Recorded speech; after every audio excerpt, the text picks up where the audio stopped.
Okay, so yan po, isang mapagpalang araw po sa inyo lahat, mga madam sir, mga boss, mga lods, mga lodi. Another property for sale po ang ipapakita ko sa inyo dito po sa bayan po ng Umingan, lalawigan po ng Pangasinan.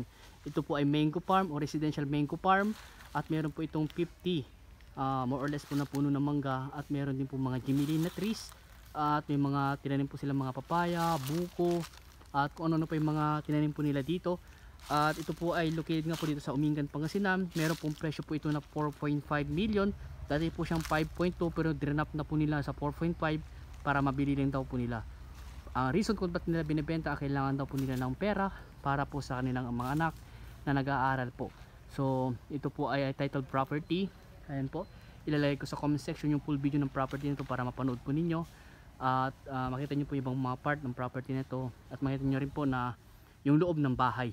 Ayan, so sabi po sa akin ng may-ari na hindi po kasama sa bentahan yung mga gamit po sa bahay, yung mga personal na gamit po nila, at nakakapasok po yung sakyan po nila dito.